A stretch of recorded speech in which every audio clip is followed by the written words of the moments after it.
ناظرین آداب، خیر مقدم ہے آپ کا TAN نیوز چینل میں۔ آئیے نظر ڈالتے ہیں آج کی تازہ ترین خبروں پر۔ مسلم راشٹریہ منچ نے دعویٰ کیا ہے کہ 74% مسلمان ایودھیا میں رام مندر کی تعمیر سے خوش ہیں اور نریندر مودی کو ہندوستان کا سب سے کامیاب وزیر اعظم مانتے ہیں۔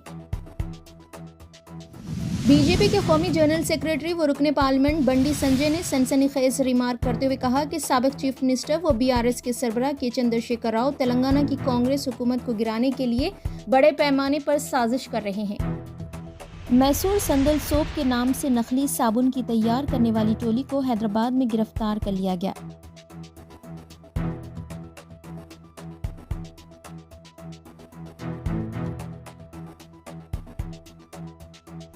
حضرت مولانا خالد سیف اللہ رحمانی صدر all India Muslim personal law board نے اپنے پریس نوٹ میں کہا ہے کہ کائنات اور اس کے پیدا کرنے والے کے بارے میں اسلام کا تصور بالکل واضح ہے، اور وہ یہ ہے کہ ایک ہی خدا ہے جس نے اس کائنات کو اور اس کی تمام چیزوں کو پیدا کیا ہے۔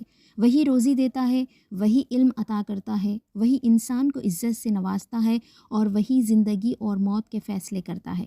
ایسا نہیں ہے کہ مختلف خدا مل کر کائنات کا انتظام سنبھالتے ہوں، کوئی شکنجہ کا خدا ہو، کوئی روزی کا، کوئی طاقت کا اور کوئی زندگی اور موت کا۔ یہ مسلمانوں کا بنیادی عقیدہ نہیں ہے۔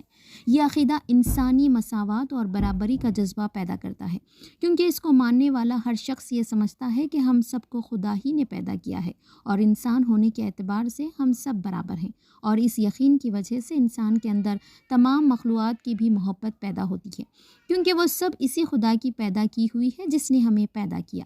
ایودھیا میں جو رام مندر کی تعمیر کا عمل ہونے جا رہا ہے، یہ یوں تو سراسر ظلم پر مبنی ہے، کیونکہ سپریم کورٹ نے اس بات کو تسلیم کیا ہے کہ اس کے نیچے کوئی مندر نہیں تھا جس کو منہدم کر کے مسجد بنائی گئی ہو، اور اس کا کوئی ثبوت بھی نہیں ہے کہ خاص اسی جگہ شری رام چندر جی پیدا ہوئے ہوں۔ لیکن قانون سے ہٹ کر عدالت نے اکثریتی فرقے کے ایک طبقے کے ایسے آستھا کی بنیاد پر یہ فیصلہ دیا ہے جس کا خود ہندو بھائیوں کی مقدس کتابوں میں ذکر نہیں ہے۔ یہ یقیناً ملک کی جمہوریت اور سیکولرزم پر بڑا حملہ ہے۔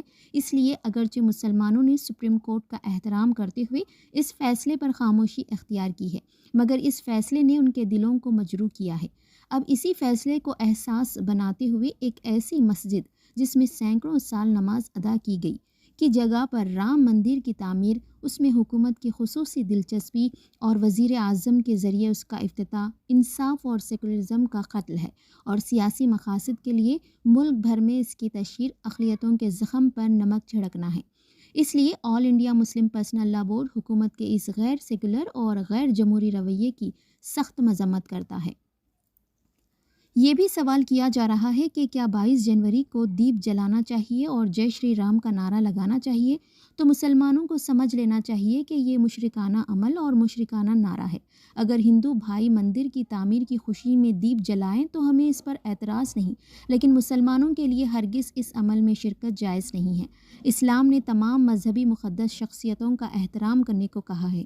ہم شری رام جی کے بشمول ہندو مقدس شخصیتوں کا بھی احترام کرتے ہیں، لیکن ہم ان کو خدا نہیں مانتے۔ مسلمان صرف اللہ کی توحید اور کبریائی کا نعرہ لگاتا ہے، کسی اور شخصیت کا نہیں۔ اس لیے مسلمانوں کو اس سے پوری احتیاط برتنی چاہیے اور ہرگز ایسے عمل کا ارتکاب نہیں کرنا چاہیے۔ مسلم راشٹریہ منچ نے دعویٰ کیا ہے کہ 74% مسلمان ایودھیا میں رام مندر کی تعمیر سے خوش ہیں اور نریندر مودی کو ہندوستان کا سب سے کامیاب وزیر اعظم مانتے ہیں۔ مسلم راشٹریہ منچ کی جانب سے جاری کردہ بیان کے مطابق منچ کی جانب سے ملک میں سروے کیا گیا ہے۔ سروے کے مطابق 74% مسلمانوں کو مودی حکومت پر بھروسہ ہے۔ سروے میں یہ بھی دعویٰ کیا گیا ہے کہ مودی حکومت میں مسلمان محفوظ ہیں اور ہر ایک کے پاس ترقی کے مساوی مواقع موجود ہیں۔ ساتھ ہی یہ دعویٰ کیا گیا کہ نریندر مودی کی وجہ سے BJP پر مسلمانوں کے اعتماد میں اضافہ ہوا ہے۔ سروے میں دعویٰ کیا گیا ہے کہ مسلمانوں کی اکثریت چاہتی ہے کہ اسلام کے نام پر سیاست کرنے والے خود ساختہ علماء، مولانا اور اپوزیشن لیڈرز کا بائیکاٹ کیا جائے۔ BJP کے قومی جنرل سیکریٹری و رکن پارلیمنٹ بنڈی سنجے نے سنسنی خیز ریمارک کرتے ہوئے کہا کہ سابق چیف منسٹر و BRS کے سربراہ کے چندرشیکھر راؤ تلنگانہ کی کانگریس حکومت کو گرانے کے لیے بڑے پیمانے پر سازش کر رہے ہیں۔ کریم نگر ایم پی آفس میں بنڈی سنجے کی موجودگی میں مانا کنڈرو کے کئی کانگریس اور BRS لیڈروں نے بی جے پی میں شمولیت اختیار کی۔ اس موقع پر منعقدہ تقریب سے خطاب کرتے ہوئے انہوں نے چندر شیکھر راؤ پر کانگریس سے MLAs کو خریدنے کے لیے منصوبہ بنانے کا الزام لگایا۔ انہوں نے کہا کہ کانگریس کے ارکان اسمبلی سے سودے بازی کی کوشش کی جا رہی ہے۔ انہوں نے ریمارک کیا کہ چندر شیکھر راؤ کی سازشوں اور چالوں سے پارلیمنٹ کے انتخابات کے بعد کچھ بھی ہو سکتا ہے۔ چندر شیکھر راؤ کانگریس حکومت کو گرانے کی کوشش کرتے ہوئے اس کا الزام بی جے پی پر ڈالنے کی کوشش کر سکتی ہے۔ کانگریس لیڈران نامناسب پروپیگنڈا کر رہے ہیں کہ BRS اور بی جے پی ایک ہی ہیں۔ بنڈی سنجے نے چیف منسٹر ریونت ریڈی کو مشورہ دیا کہ وہ چوکس رہیں اور انٹیلیجنس کو تیز کریں۔ میسور سندل سوپ کے نام سے نخلی صابن کی تیار کرنے والی ٹولی کو حیدرآباد میں گرفتار کر لیا گیا۔ شہر سے تعلق رکھنے والے راکیش جین اور مہاویر جین نقلی صابن تیار کر رہے تھے۔ پولیس نے بتایا کہ میسور سندل صابن کے حقوق کرناٹک حکومت کے پاس ہیں۔ حیدرآباد میں ملزمین نقلی صابن تیار کر کے فروخت کر رہے تھے۔ کرناٹک کے وزیر MB پاٹل نے تلنگانہ کے عہدیداروں اور پولیس کو اطلاع دی تھی، جس پر پولیس نے یہ کارروائی انجام دی۔ 2 کروڑ روپے مالیاتی صابن اور اس کی تیاری کا سامان ضبط کر لیا گیا۔